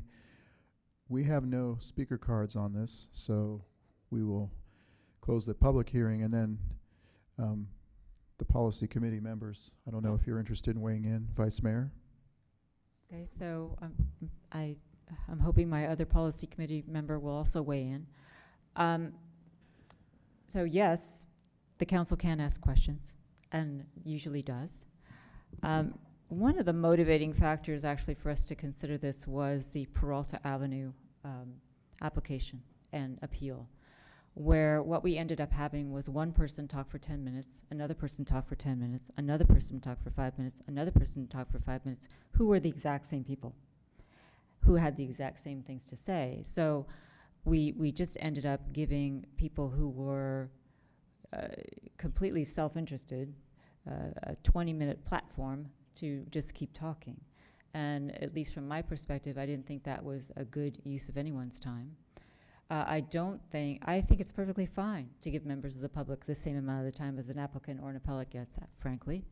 Some people, make longer presentations, some people make shorter presentations, but the council is just as likely to ask a proponent or opponent of a particular thing questions as they are an applicant or an appellant. So at least my thought is that certainly the council can always expand something, but there's no reason to have a time limit that may not and often does not need to be used, and then people or items tend to fill up the time allotted. So they think they have 10 minutes and they go for 10 minutes whether they need to or not. And so you end up with, for example, with Peralta, 2 people debating the same thing where the council really had gotten the information that it needed. And with, I can't even remember if there was any general member of the public who was talking. So at least from my perspective, the reason to do this was it did equalize it, and it did still provide council with the flexibility to ask questions and expand it if it wanted to. And time limits are always in control of the chair of the meeting, that's the mayor. Councilmember Spector. Thank you, Mr. Mayor. I had a slightly different reason that I supported this. I think that the appellant should have the most time, and everybody else should have 3 minutes. So let's say the appellant has 10 minutes, and then everybody else, including the applicant, if the applicant is not the appellant, would have 3 minutes. And then it would be the appellant at the end who gets the 5 minutes. But that was not an idea that gained much traction. I know that staff didn't agree with that. And so ultimately, for me, what we brought forward was the closest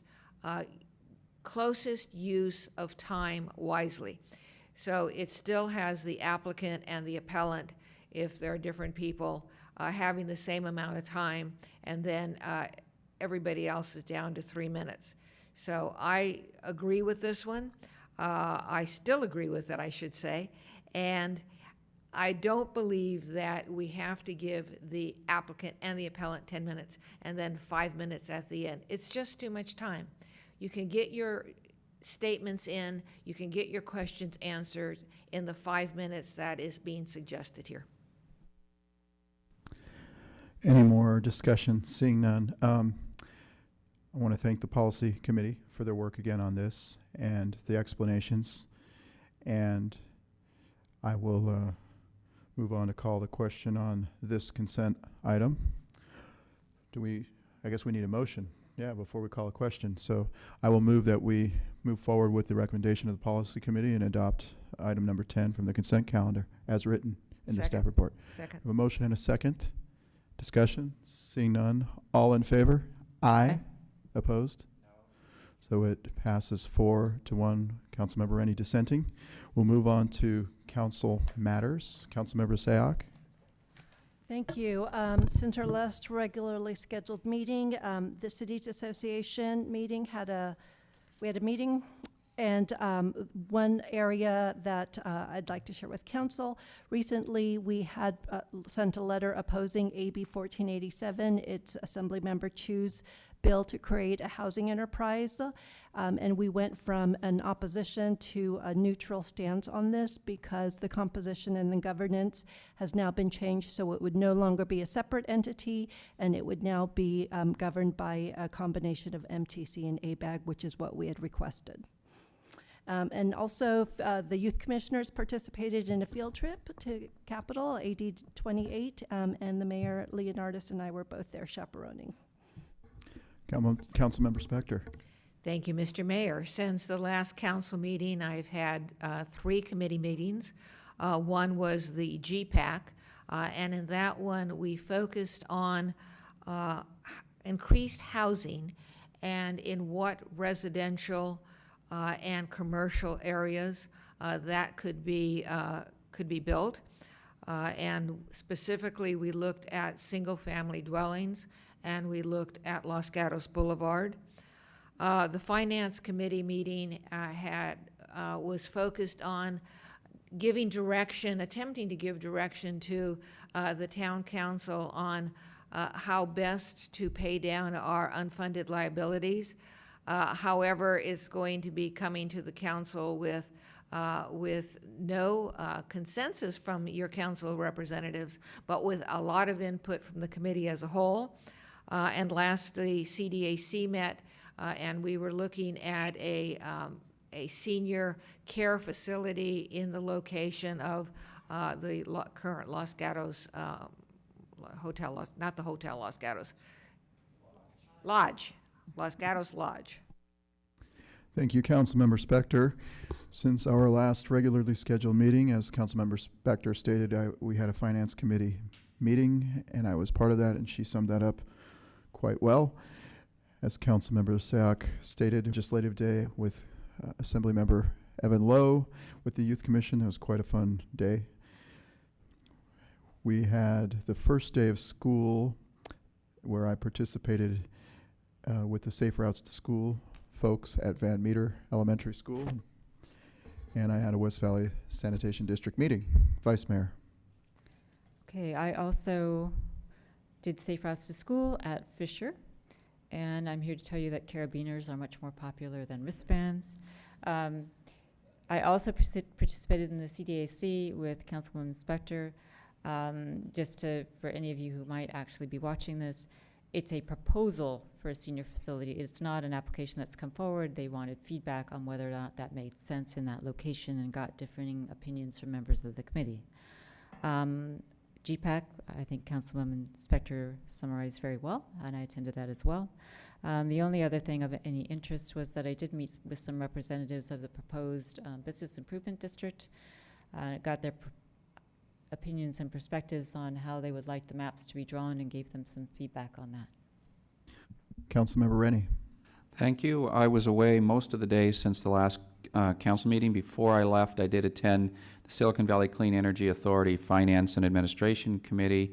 While I was away, the VTA board had 2 emergency meetings, which I attended remotely. The first one was approving the appointment of a new chief operating officer, replacing Inez. And the second one was a closed session labor negotiation. Thank you. Ms. Pravetti, Manager Matters. Thank you. Just quickly, the Leadership Los Gatos program is welcoming applications. They can be submitted online by September 6th. Thank you. And with that, our meeting is adjourned. Thank you, everybody. Have a good night.